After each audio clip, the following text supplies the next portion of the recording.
Hi guys, and welcome back to the channel today. Now today we are going to talk about the Fallout 4 anniversary that just came out. It is 10 years old as of yesterday. Now Bethesda did not release the actual sale price for these bundles and stuff prior to this coming out, and we see why, and we're going to get right into the video and let's get started.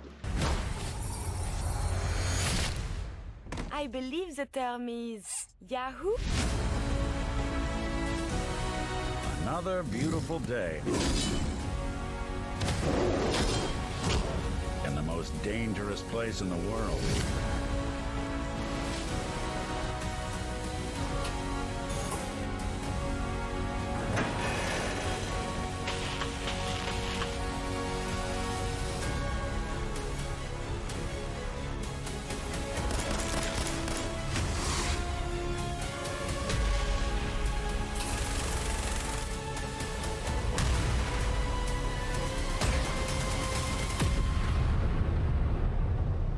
It's the end of the world, all over again. Let's go, pal. So before we dive into the pricing, I just wanted to pull up this tweet for you guys, and it does say, "Thank you for your patience while we worked on the Fallout 4 creation menu. Access to the menu has been resumed.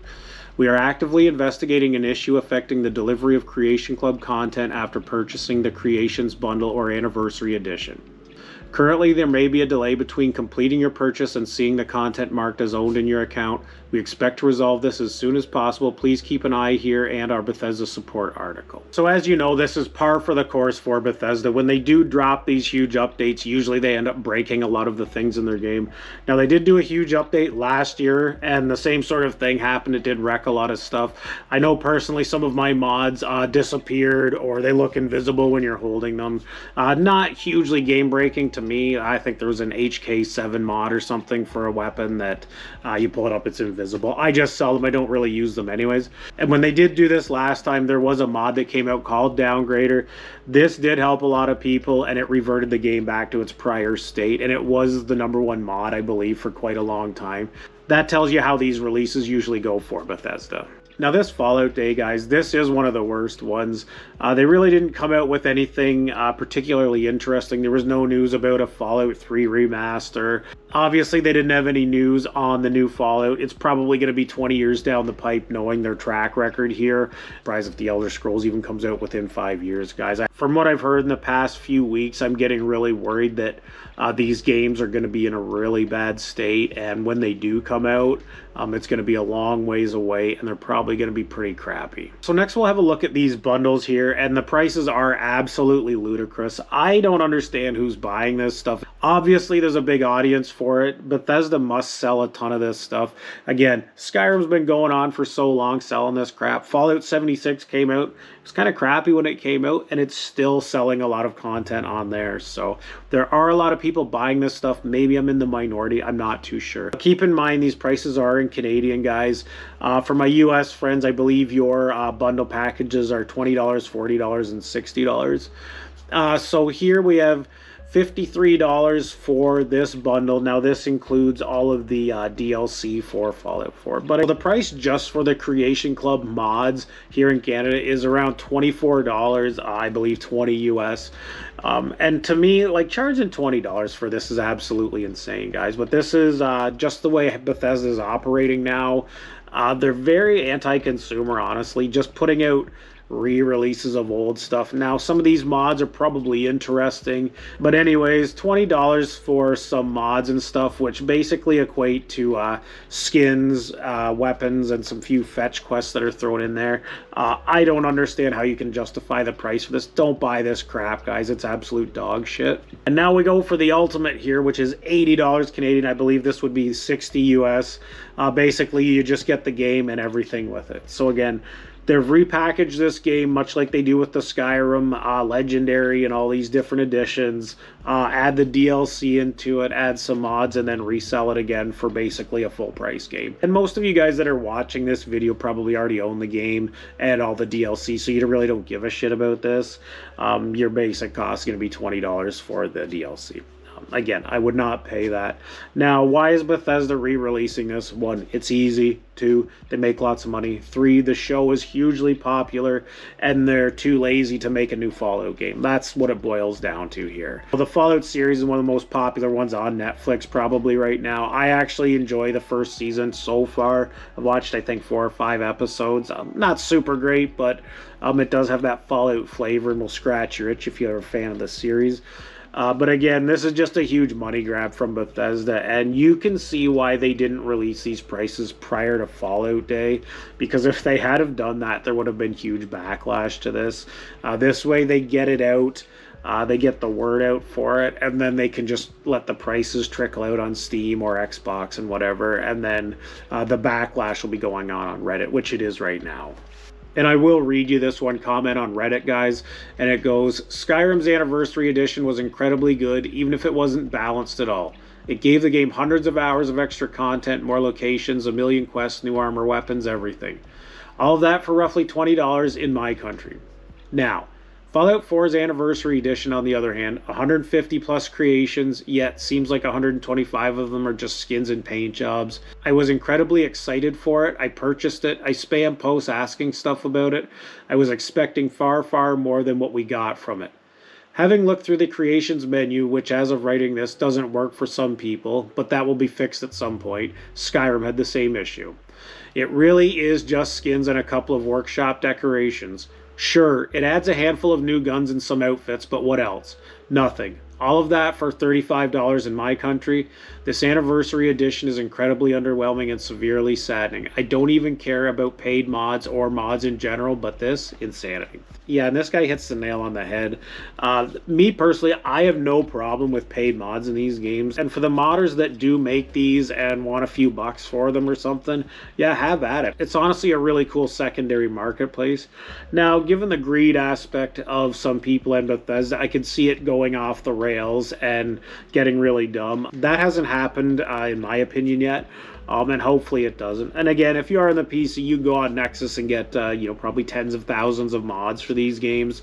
And, 99% of them probably going to be free anyways, guys. So this is more so for people on the console to be aware of. Now, we'll pull up a quick snippet from PC Gamer and our friend Todd Howard here, and it does say, The Elder Scrolls 6 is still a long ways off, says Todd Howard, but the Sly Boots says Oblivion Shadowrun was a test run, and a select few have already played it. So no surprise here.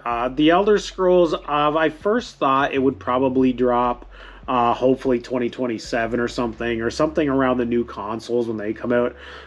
Seeing some of this, I really do get worried. Todd's very coy with his answers to a lot of people. I just don't understand why Bethesda can't be upfront and say, we have a time frame of we're hoping to get it out this day. Now, yes, we'll just create hype and maybe let down some people. Yeah, but just let us know what the hell you're doing, man. Because a lot of people are huge fans of the series, and we really want to know, what the progress is. Now it is in a playable state, they say, so that's a good thing, and they are testing it at the studio. So hopefully they're just adding the glut of the game into it now at this point, but most of it is working. Another thing I did see that was concerning in this is that Oblivion was just a test run. So what you are going to see is these re-releases, remasters, legendary editions. They have a big catalog they can go back, and they'll just keep regurgitating the same games over and over. That part worries me, guys. And my suspicion here is, yes, ZeniMax, Bethesda are greedy companies probably. Microsoft with their new initiative to make 30% on every product they sell. This is a classic example of, Oblivion coming out, them charging some money or putting it on Game Pass to get more users. It probably didn't cost them a whole ton to make this game. Definitely not as much to produce a whole game from the ground up. They're just polishing it and adding some quality of life stuff to it. So if you are a Bethesda fan, expect new games to take a very long time to release here, guys. And they will re-release all of these stupid games over and over and over again. Honestly, I hope Skywind and Sky Oblivion can take some of the pie away from Bethesda with their releases and that they work properly. To me, they look really good. I don't have a PC that would be close to running that, guys, so you can let me know in the comments below when they do come out. But back to Bethesda and Microsoft, yeah, guys, this is just going to be a bunch of re-releases coming out every few years for the next few years, in my opinion. That's all we're going to see. Am I excited for Fallout 3? Yeah, I'm a little bit excited about it, but the excitement goes away really quick on these re-releases because, yeah, they look new. They might add some new content to it, but they're not going to add a whole bunch to it. And when they do come out and you play them, it's like, yeah, it looks really cool, but I've played this like, 100 times before. It goes away really quick. It did for me with Oblivion. Again, I really like Oblivion. It's my favorite game of all time, if you didn't know and you are new to the channel. And I did play it through on re-release, but that's it. I haven't played it again. And honestly, I don't want this to be a rant video, guys. I'm just really disappointed in the direction Bethesda's taken in the past, 8 years, 5 years, whatever it's been. They really have done a disservice to their fans. And don't get me wrong, they're making tons of money by pushing this stuff out to casual people. Looking at this from a strictly business point of view, yeah, you want to re-release Fallout 4 and get all the fans that are watching that Netflix show and get them to buy your shit. I totally understand that. A situation where I believe they should have outsourced a lot of this stuff and just focused on their two main IPs. My only suggestion on the way to kind of fight back on some of this stuff is just not buy this stuff when it comes out. I know I won't. I don't usually buy this stuff. I had no problem buying the big DLC packs when they came out originally because I saw the value in that. But just a re-release with, some polish and that, get out of here. The unfortunate part here, guys, is that they had an opportunity to probably do some really cool things. Maybe make a new big DLC pack for it and, charge the $15 for it. That's fine. They could have implemented a lot more quality of life things. The UI in 76 was much better on how they sorted the quests and all that sort of stuff. They could have totally implemented that and made it much easier in Fallout 4 to find the new stuff that you're looking for.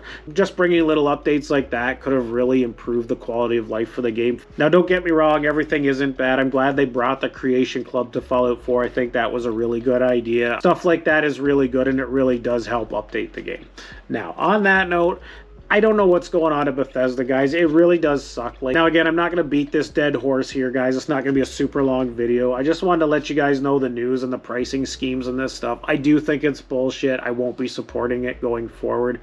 If Bethesda does release a good game, I will buy it. I will support them. Definitely don't be afraid to support your modding community as well. They put a lot of time in this, and a lot of time they don't make any money off it. So definitely support them. Watch for Skywind, Skyblivion. Those will be cool when they do drop, guys. As always, everyone have an awesome day. And if you haven't subscribed to the channel, I would really appreciate you doing that. Please like and comment. I would love to hear from you guys. I love talking about video games. Some of the best time I have is chatting in the comments with you guys. And any feedback is welcome. As always, we'll see you in the next one. Peace.